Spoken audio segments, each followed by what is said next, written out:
Hey friends, how are you guys doing today? I hope you're doing so well, and I am super excited to be back today with another video. So I have learned to utilize the bins in the Goodwill Outlet, I think, to a really good extent, and so I would love to share with you guys how I find really good things in the bins. How do I find designer items? How do I find cashmere? How do I find pieces that will garner a lot of return on your investment? You can find pieces in the bins for $1 or $2 and then turn them into $100, $200. And you know that that is possible because I have done it. I have found those pieces, and I want to teach you guys how to do that too. So we're gonna jump into my tips and tricks video for the Goodwill Outlet, and hopefully you guys will learn something. Even if you don't have a Goodwill Outlet near you, these are still helpful tricks for a regular thrift store as well. So bear that in mind, but let's jump into these different things that you can do to help you find better pieces at the Goodwill Outlet. My first tip to help you guys find better things in the outlet is kind of controversial, but it is to not wear gloves. A lot of people will tell you to always wear gloves when you're going to the bins. There are going to be things in the bins like broken glass or things that are covered in something wet. But if you can get past the kind of gross things and just know to be careful when you're digging in the bins, you'll be able to find much better things than if you wear gloves. So if you do not wear gloves and you just bring hand sanitizer and sanitize between rounds, you'll be much better off, because the majority of things that are high quality that you can resell for a good amount are usually high quality by how they feel. You wear clothing, so you feel the clothing that you're wearing. And a lot of fashion is dictated by looks, but what makes pieces expensive is the content of the fabric and how they feel. And you can feel quality better than you can see quality. Things like Shein should be telling you that. Things on Shein are really cute, but they're really low quality and they don't resell. So if you can find a really high quality fabric, it's most likely that that is going to resell for more than something that's just cheapo and made by somebody like Pretty Little Thing or Boohoo or something like that. If you don't wear gloves, you'll be able to feel quality much more easily than if you're just looking with your eyes. It's better to look with your hands. So that is my number one tip. It is what I tell every new reseller that asks me advice about the bins. But my tip number 2 is to look for dry cleaning tags. I don't know if tons of people are just getting their things dry cleaned and then donating things later. I also believe that some dry cleaners donate in bulk to Goodwill things that get left at their cleaners. Now, if something is needing to be dry cleaned, they're usually more high quality, or they're a fabric that is hard to clean yourself, so that usually makes it more expensive, or it's somebody taking really good care of their clothes. And if you're a reseller or just somebody that likes to thrift for your own closet, you want to find pieces that are well taken care of. So if something has a dry cleaner's tag attached to it still, you know that it's been well taken care of. Somebody paid good money to get that thing cleaned, and it's usually a higher cost item as well. You're not paying to dry clean your Shein tops, you know what I mean? You're not paying for dry cleaning H&M, you know? You're gonna pay to dry clean something like Vince or just like Brody cashmere, something really high quality. That's what you're looking for if you're reselling. It's what you're looking for your own personal closet. And so if you see a dry cleaner's tag, I like to look out for those. Sometimes the dry cleaner's tag obscures the tag, and so other people will leave it behind. So it's a good little signal that you're gonna find a good piece, and also it is a good indicator of value as well. My number 3 tip is to go for heavier or bulkier items. A lot of times at a Goodwill Outlet or at the bins, you will have a lot of resellers there in one place, and a lot of them are gonna be looking for the same things as you are, but most of them are not gonna want to take up the space or to incur the cost of purchasing a heavier item or something that's bulky. So if you have space to take bigger items, you could probably find better things. I'm thinking like puffer coats, jackets, things that are gonna be bigger, they're gonna be more expensive. Leather jackets, some of those things have the highest average resale price, but a lot of resellers are going to leave them behind because they don't want to pay more for them, or they just don't have the room. So if you have the room, and if you can pick up things like jackets and coats, or just even heavier pieces in general, like a leather jacket, a leather skirt, anything that's like a heavy denim, like things like that, you'll probably be able to resell them for a better price. They'll be more expensive pieces, and people will be leaving them behind because what is a downside to them isn't necessarily a downside to you. So if you can pick those up, I highly suggest it. Tip number 4 goes with the last tip number 3, and that is to look for thicker fabrics, heavier knits, crew neck sweatshirts, things like that.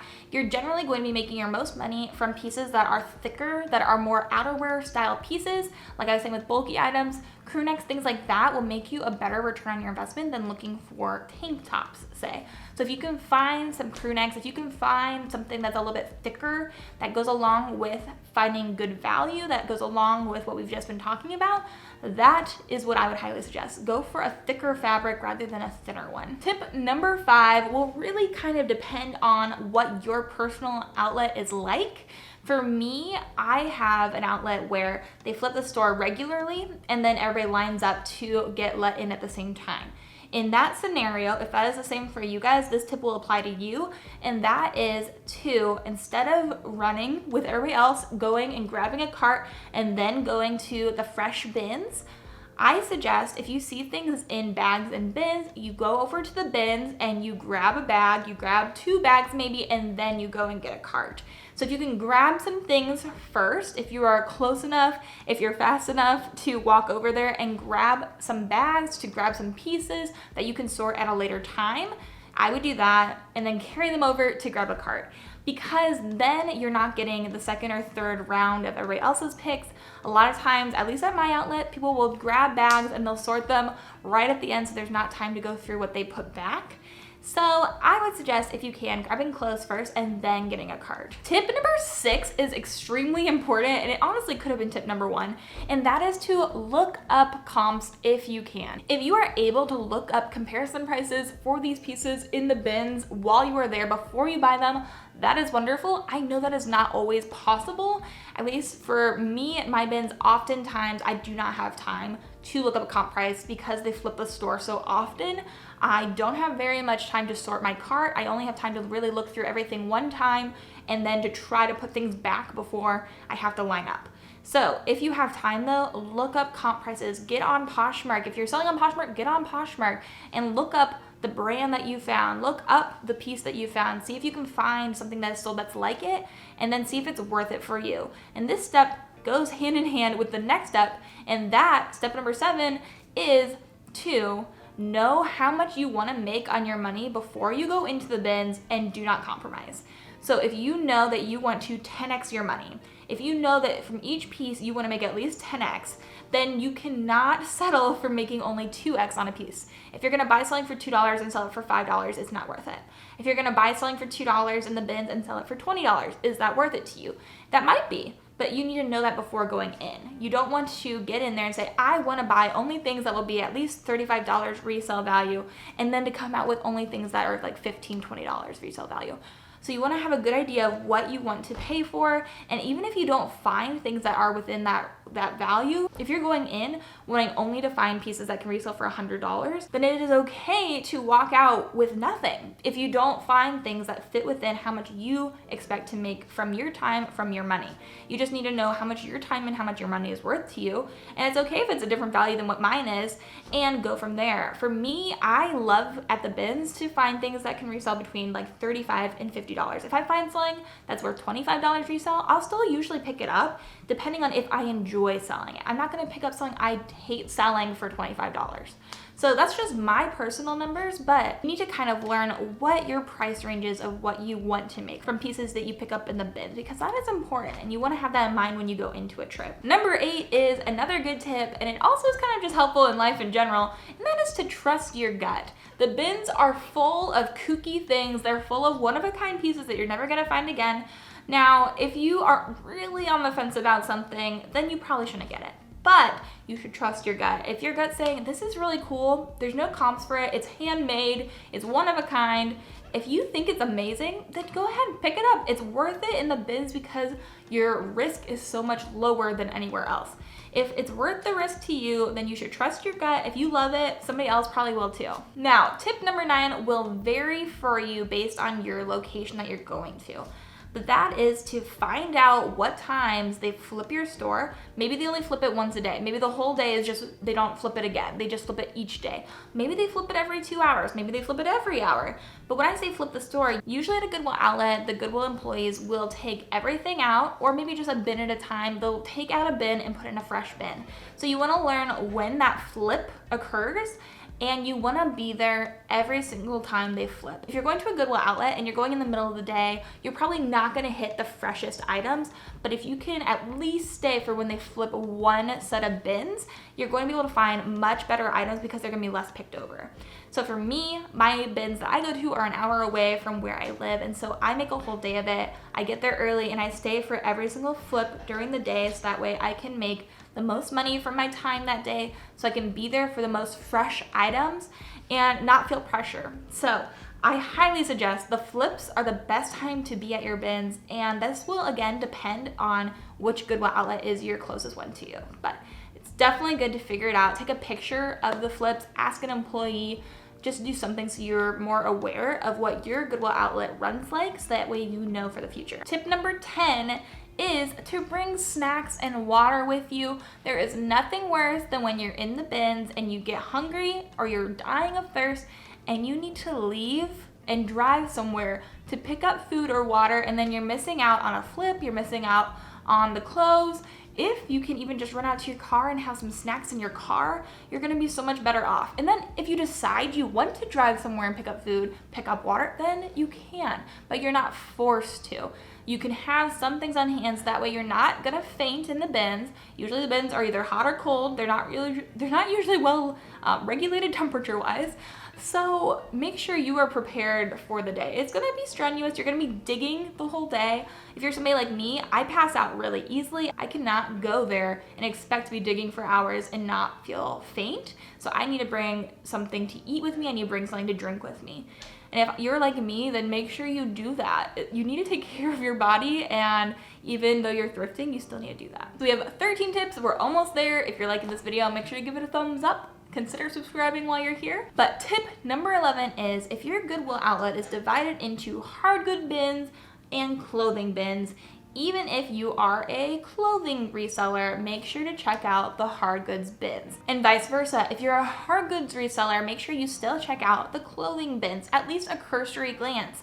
Some of my best finds of all time, I'm a clothing reseller, but some of my best finds have been in the hard goods bins, because a lot of times things will get mixed in and donated together. And if your Goodwill Outlet is not separating out every single little thing, then you're gonna be able to find something of both in each side of the bins. And this won't apply to everyone. Not every Goodwill Outlet is divided like that, but there are quite a few that are. And something that I have found to be true is, if I am looking through the home goods section, a lot of people will only look through their section. A lot of resellers will only look through home goods if they're a home goods reseller. They'll only look through clothing if they're a clothing reseller.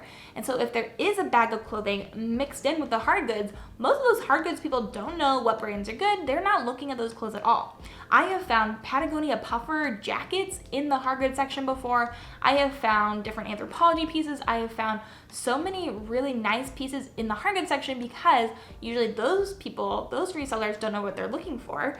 And a lot of the resellers that are just doing clothing won't look in the hard goods. So make sure you look through every section, no matter what you sell, because you will find things interspersed from people putting things back, or just from the sorting process in the beginning. So you definitely want to be open to whichever side of the thrift store is calling to you, whichever bin is calling your name. Don't just count things out because they're different from what you normally sell. And sometimes you can pick up hard goods too and resell those. I wouldn't be scared to experiment with different things, especially in the bins. Tip number 12 is to be aware of who is sorting their cart around you. For the Goodwill Outlet, it is kind of a notorious place that you kind of grab whatever you think you might like, you put it in your cart to keep it safe, and then at the end of whenever you want to be there, you go through and you sort your entire cart. A lot of times you're not going to end up buying every single thing in your cart. You're going to just put them in a stack, probably. You're gonna pick one spot and you're gonna stack them on top of each other in a bin. You're gonna put things back, and then you're gonna go check out. So if you, as a reseller, are aware of the other people sorting around you, then you can know when other people are sorting, and as soon as they're done, you make your way over to their pile and look through it. This is a really good tip, especially if you know people's niches. If you are friends with the people that are at the bins with you, if you just at least know what kind of things they're looking for, a lot of times they will grab a bag in the beginning and they'll be sorting it, or they'll be grabbing through things and they'll just pick up something that's not within their niche and then decide to put it back. And if you know what things they normally pick up, if that's different from what you pick up, then oftentimes you can find really good stuff in their piles. Or conversely, if you find somebody that really likes to pick up the same things as you, they might be putting back something that you love. So you want to be going through people's discard pile because it's already a little bit more of a curated selection for you, and that cuts down on your work as well. I have found some of my best pieces within people's discard piles. I found a jacket, a Philadelphia Eagles jacket in somebody's discard pile that I just resold for $100 the other day. I found all these different Ariana Grande tour merch sweatshirts that were stained that I picked up from somebody else's discard pile, and each of those sold for $150 for me. Like, there are so many good gems that people will put back because they just don't know. So definitely look through people's discard piles. My last tip for you guys, tip number 13, is just something you should be doing anyway, but it's also a good tip for finding better things in the bins, and that is to befriend the staff who are working at your Goodwill outlet and treat them kindly. Now, again, you should be doing this anyway. All human beings deserve to be treated kindly, especially some people that are working at Goodwill and are standing on their feet all day. Like, there's no reason for you guys to treat them unkindly. But if you are kind to the workers, I find that the trip itself is definitely more enjoyable. I find better things. The workers will sometimes help me find things, and also sometimes they'll give you a good deal on things. If you don't